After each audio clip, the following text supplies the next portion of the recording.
যে এরিয়ারের অর্থ হওয়ার কথা তার 50% তারা রিলিফ হিসাবে দিচ্ছেন। কথাটায় আমাদেরও তীব্র আপত্তি, কারণ supreme court, Kolkata high court categorically বলেছে যে রাজ্য সরকারি কর্মচারী অবসরপ্রাপ্তগণ তারাও এইটা ডিএ বা ডিআর এটা লিগালি এনফোর্সেবল রাইট, এটা ডিএ বা ডিআর এটা লিগালি এনফোর্সেবল রাইট, যেটা ফিফথ পে কমিশনে ক্যাটাগরিক্যালি বলা আছে। তাহলে এটা রাইট। কী পদ্ধতিতে তারা এআইসিপিআই বলছেন বা ক্যালকুলেশনটা করেছেন তার সুনির্দিষ্ট কোনো ব্যাখ্যা অর্থ দপ্তর থেকে এখন পর্যন্ত দেওয়া হয়নি। যে এআইসিপিআই না, একটা কল্পিত প্রাইস ইন্ডেক্স পশ্চিমবঙ্গের ক্ষেত্রে তৈরি করে নিয়ে যদি এটা প্রদান করেন তাহলেই এই এরিয়ারের অর্থ বা এই ক্যালকুলেশনটা আসে, সেইভাবেই আসছে।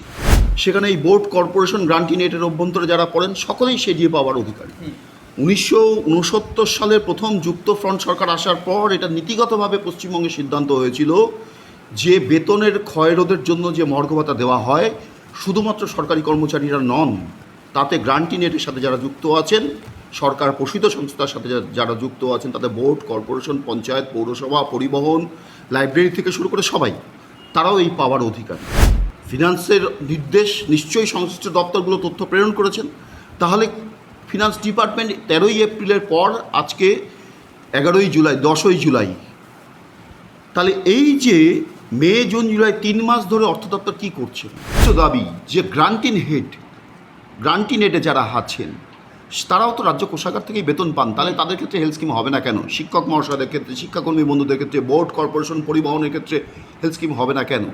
এটাকে কার্যকরী করতে হবে। সর্বোপরি দাদা, এই নতুন যে ডিএর নোটিশটা বেরিয়েছে, কলকাতা কর্পোরেশন এলাকায় 50% যে সমস্ত রিটায়ার কর্মচারী রয়েছেন তাদের দিয়ে দেওয়া হবে, এই বিষয়টা নিয়ে এক একটা কর্মচারী সংগঠনের এক একটা ভিন্ন ভিন্ন মতামত রয়েছে। কেউ বেশ কিছু বিষয়ে আপত্তি জানিয়েছেন, যেমন রিলিফ শব্দটায় কনফেডারেশন আপত্তি জানিয়েছে। এই রকম আর কি কোনো আপত্তি বিষয়ক কিছু রয়েছে এই নোটিশটায়? প্রথম কথা, আমাদের দীর্ঘ পারসুয়েশনের মধ্যে দিয়ে আমরা গত 5ই জুন ফিনান্স ডিপার্টমেন্টে গিয়েছিলাম, 15ই জুন সেকেন্ড টাইম ফিনান্স ডিপার্টমেন্টে গিয়ে এই বিষয়টা নিয়ে পার্সু করেছি যে সারা রাজ্যের অবসরপ্রাপ্তরা যাদের ট্রেজারি থেকে পেনশন পান তাদের এরিয়ারের অর্থ তাদের অ্যাকাউন্টে ঢুকেছে, কিন্তু কলকাতার পেনশনারদের ঢুকেনি। নানান জটিলতা ছিল, ফিনান্স ডিপার্টমেন্ট বলেছেন তারা তথ্য পাওয়ার ক্ষেত্রে তাদের প্রবলেম ছিল। আলটিমেটলি তারা একটা অর্ডার ইস্যু করেছেন 125F, ডেটেড হচ্ছে 7th জুলাই 2026। সেই আদেশনামায় বলেছেন যে কলকাতা কর্পোরেশন এরিয়ার অভ্যন্তরে যারা পেনশনার, ফ্যামিলি পেনশনার, তারা এই যে সুপ্রিম কোর্টের নির্দেশ অনুযায়ী যে এরিয়ারের অর্থ হওয়ার কথা তার 50% তারা রিলিফ হিসাবে দিচ্ছেন। প্রথম কথা, রিলিফ কথাটায় আমাদেরও তীব্র আপত্তি, কারণ supreme court, Kolkata high court categorically বলেছে যে রাজ্য সরকারি কর্মচারী অবসরপ্রাপ্তগণ তারাও এইটা ডিএ বা ডিআর এটা লিগালি এনফোর্সেবল রাইট, যেটা ফিফথ পে কমিশনে ক্যাটাগরিক্যালি বলা আছে। তাহলে এটা রাইট, নট রিলিফ। কোনো দয়ার দানের বিষয় নয়, এটা তার অধিকার অনুযায়ী প্রদান করা হচ্ছে। তার আবার 50% এই মুহূর্তে দাঁড়িয়ে তাদের প্রদান করা হচ্ছে। কেন? তাদের যদি ডেটাবেসই তৈরি হয় তাহলে পুরোটা, যদিও তারা বলছেন 100% নিউট্রালাইজেশন হয়ে যাচ্ছে এআইসিপিআই অনুযায়ী, কিন্তু আমরা ক্যালকুলেশন করে দেখেছি যে এআইসিপিআই অনুযায়ী ইতিপূর্বে যারা কর্মরতদের জিপিএফ অ্যাকাউন্টে বা অবসরপ্রাপ্তরা হাতে পেয়েছেন সেটা মোট যা পাওনা হওয়ার কথা তার 47% পেয়েছেন। কারণ ওখানেও কী পদ্ধতিতে তারা এআইসিপিআই বলছেন বা ক্যালকুলেশনটা করেছেন তার সুনির্দিষ্ট কোনো ব্যাখ্যা অর্থ দপ্তর থেকে এখন পর্যন্ত দেওয়া হয়নি। ফলে আমাদের এখানে তীব্র আপত্তি। দ্বিতীয়ত, রিলিফের বিষয়টা তীব্র আপত্তি। এবং এই যে আদেশনামায় বলা হয়েছে ডিআর হিসাবে বলা হয়েছে, ডিআরনেস রিলিফ, তাহলে এই সময় যারা কর্মরত ছিলেন, ধরুন 8 সাল থেকে 15 সালের মধ্যে যারা অবসর গ্রহণ বা কর্মরত ছিলেন, অবসর গ্রহণ করেননি, তাহলে তারাও পুরো এরিয়ারের অর্থ পাচ্ছেন না, এই জটিলতা আছে। কিন্তু যারা অবসর গ্রহণ করেছেন 8 সালের পূর্বে তারা পাবেন, কিন্তু এই 50% কেন? এটা নিয়ে আমাদের অবশ্যই প্রশ্ন থাকে।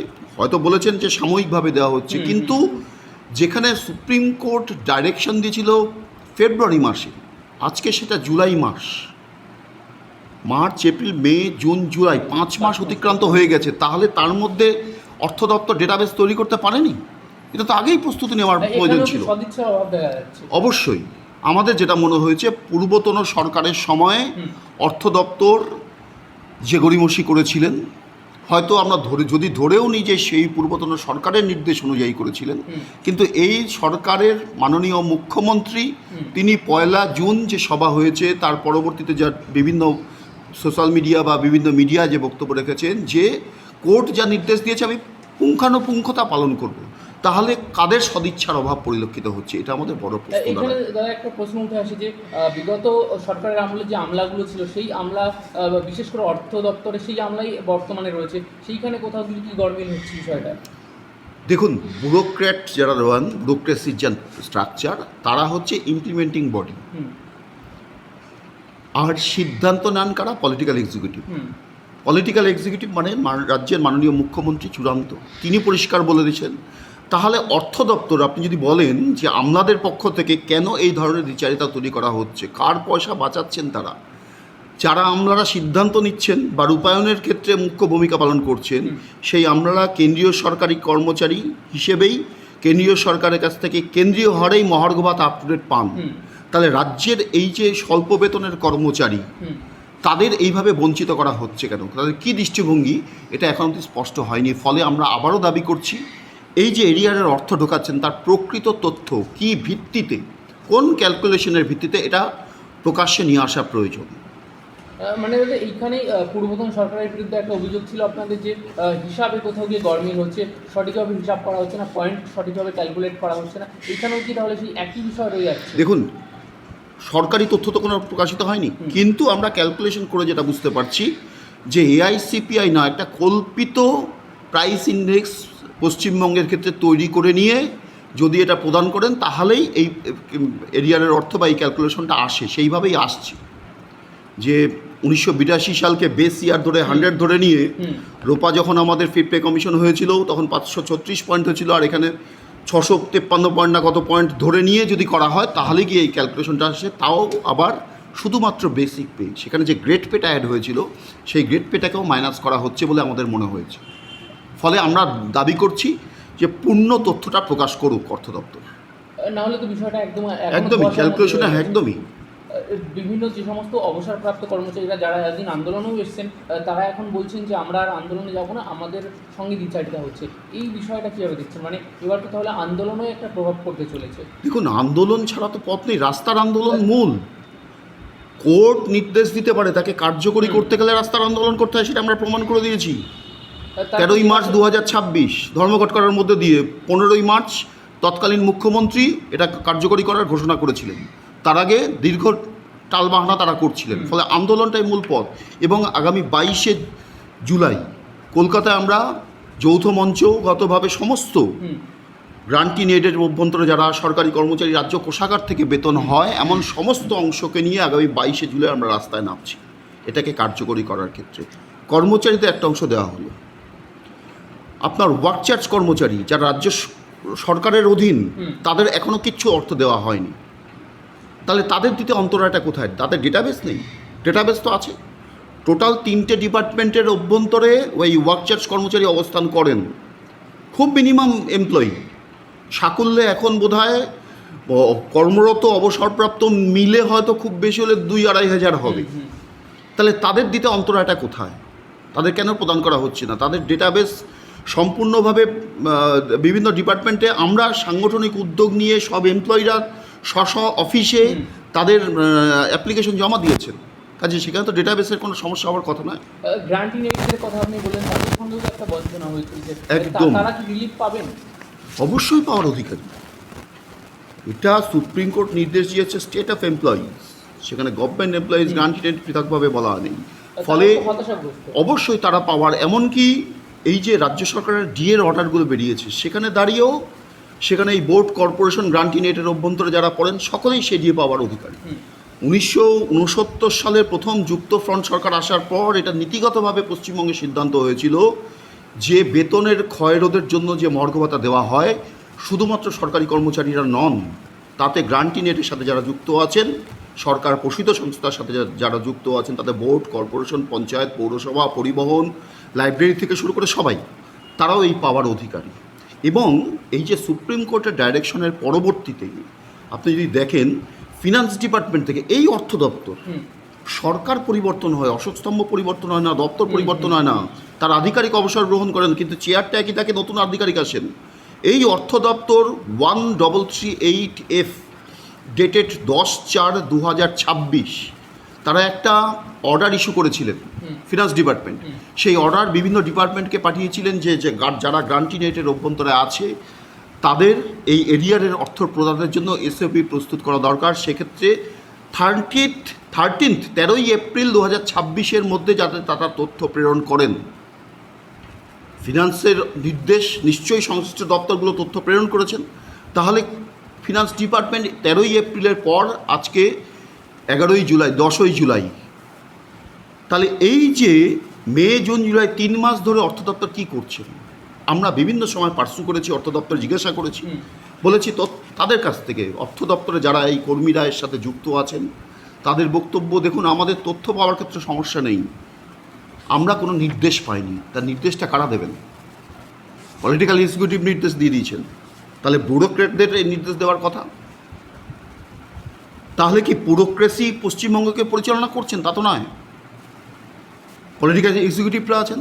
তাহলে কি তাদের কোনো নির্দেশ নেই সেই আমলাদের কাছে বা অর্থ দপ্তরের কাছে?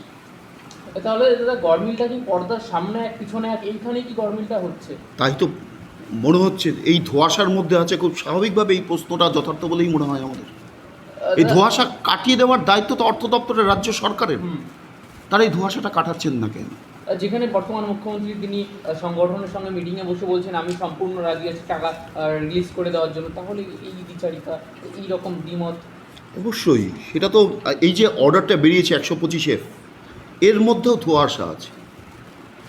জেলার পেনশনারদের ক্ষেত্রে যেটা অর্ডার প্রকাশিত হয়েছে ট্রেজারির মাধ্যমে যা দেওয়া হয়েছে, তা থেকে সেখানে সুনির্দিষ্টভাবে নির্দেশ দেওয়া আছে যে ফ্যামিলি পেনশনার যারা ধরুন মারা গেছেন বা পেনশনার মারা গেছেন, তার লিগ্যাল হেয়ার, তার বৈধ যে উত্তরসূরি যারা আছেন, উত্তরাধিকার সূত্রে যারা লিগ্যাল হেয়ার নমিনি যারা, তারা কিভাবে এই এরিয়ারের অর্থ পেতে পারেন সেখানে গাইডলাইন দেওয়া আছে যে লিগ্যাল হেয়ার সার্টিফিকেট দিতে হবে, বা ফর্ম 5A অনুযায়ী যে আপনার এরিয়ার পেনশনের ক্ষেত্রে নমিনেশন যদি করা থাকে তাহলে তারা পাবেন, তাদের এই ডকুমেন্টস দিতে হবে। কিন্তু কলকাতার পেনশনার্সদের ক্ষেত্রে এই আদেশনামায় সেই ধরনের কোনো নির্দেশ দেওয়া নেই। তাহলে কলকাতার পেনশনার বা ফ্যামিলি পেনশনার, তার যে উত্তরসূরি যারা এই লিগ্যাল হেয়ার, তারা কিভাবে পাবেন এই নির্দেশটা এই আদেশনামার মধ্যে কোথাও বলা নেই। তাহলে তারা কোথায় যাবেন? কলকাতায় তো ট্রেজারি নেই, তাহলে কি ব্যাংকের হেড অফিসে যাবেন? তাহলে লিগ্যাল হেয়ার সার্টিফিকেটটা কে দেবেন? জেলাগুলোর ক্ষেত্রে বলা হচ্ছে ডিএম লিগ্যাল হেয়ার সার্টিফিকেট দেবেন যদি তার নমিনেশন করা না থাকে। তাহলে কলকাতার ক্ষেত্রে কে দেবেন? কোথা থেকে তারা nomination legal hair certificate collect করবেন? কোথায় জমা দেবেন? তার কোনো সুনির্দিষ্ট নির্দেশ নেই। একটা সময় কি মনে হয়েছিল ডিএর যে জট সেটা প্রায় পুরোপুরি কেটে গিয়েছে নতুন সরকার আসায় সুপ্রিম কোর্টের রায়ে, কিন্তু আপনি বললেন 22 জুলাই আপনার রাস্তায় নামছেন। এই 22 জুলাই রাস্তায় নামার কী কারণে, কী কী দাবি রয়েছে আপনাদের, কী দাবি নিয়ে নামছেন? আমাদের মূল বিষয় এই যে এরিয়ারের অর্থ, এই এরিয়ারের অর্থ সমস্ত গ্রান্টি নেট সমস্ত অংশের কর্মচারীদের এটা প্রদান করতে হবে। ওয়ার্ক চার্জ থেকে শুরু করে ডেলি রেটেড যারা আছে তাদের সকলের ক্ষেত্রে এটাকে প্রযোজ্য, তাদের ক্ষেত্রে অবিলম্বে কার্যকরী করতে হবে। দ্বিতীয়ত, আমরা নামছি যে রাজ্যের বাজেট পেশের পরবর্তীতে মাননীয় মুখ্যমন্ত্রী বলেছিলেন 7ম বেতন কমিশন আমরা গঠন করে দেবো, 31 ডিসেম্বরের মধ্যে 7ম বেতন কমিশন কার্যকরী হয়ে যাবে। তাহলে 7ম বেতন কমিশন গঠন করতে গেলে তার তো নোটিফিকেশন দরকার। এই যে 20% মহার্ঘ ভাতা ঘোষণা করলেন তারা বাজেটে, যদিও বলবেন 1 অক্টোবর থেকে কার্যকরী, এখন অবধি তার আদেশনামা প্রকাশ হয়নি। পে কমিশন তিনি যবে বলেছেন বাজেটের সময়, কার্যত সময় 6 মাস, প্রায় 22 জুন বাজেট ঘোষণা হয়েছে, আজকে জুলাই মাসের 10 তারিখ হয়ে যাচ্ছে, এখন অবধি সেই পে কমিশন সংক্রান্ত কত নোটিফিকেশন জারি হয়নি। ফলে পে কমিশনের শুধুমাত্র মৌখিক প্রতিশ্রুতি নয়, এর পূর্বতন সরকার তাদের ভোটার অ্যাকাউন্ট যে বাজেট পেশ করেছিলেন ডকুমেন্টসে বলেছেন আমরা 7ম বেতন কমিশন গঠন করে দিলাম, তার কোনো আদেশনামা কার্যকরী হয়নি। তারা বলেছিলেন 4% দিয়ে দিলাম, তার কোনো আদেশনামা কার্যকরী হয়নি। এই সরকারের সময়ও এখন অবধি সেই ধরনের কোনো আদেশনামা ডিএর ক্ষেত্রে বলুন বা পে কমিশন গঠনের ক্ষেত্রে বলুন কোনো ধরনের আতসনামা কার্যকরী হয়নি। উপরন্ত কর্মচারীদের উপর নামানো হচ্ছে স্মার্ট মিটার বাধ্যতামূলকভাবে নিতে হবে। শনি রোববার অফিসারদের সহযোগিতা করার জন্য অফিসে উপস্থিত হতে হবে। আরে West Bengal secretariat service manual যেটা আছে সেখানে ক্যাটাগরিক্যালি বলা আছে যে যদি কোনো জরুরি প্রয়োজন হয়, ডিজাস্টার কিছু ঘটে, জরুরি বন্যা হলো, খরা হলো বা প্রাকৃতিক বিপর্যয় হলো, অবশ্যই কর্মচারীরা উপস্থিত হবেন।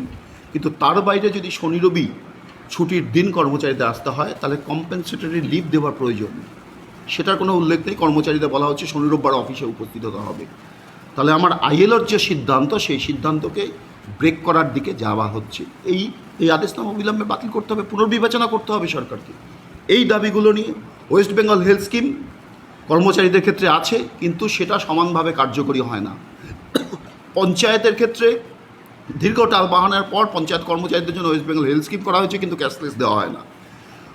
আমাদের সুনির্দিষ্ট দাবি যে গ্রান্টিন হেডে যারা আছেন তারাও তো রাজ্য কোষাগার থেকেই বেতন পান, তাহলে তাদের ক্ষেত্রে হেলথ স্কিম হবে না কেন? শিক্ষক মহাশয়দের ক্ষেত্রে, শিক্ষাকর্মী বন্ধুদের ক্ষেত্রে, বোর্ড কর্পোরেশন পরিবহনের ক্ষেত্রে হেলথ স্কিম হবে না কেন? এটাকে কার্যকরী করতে হবে। সর্বোপরি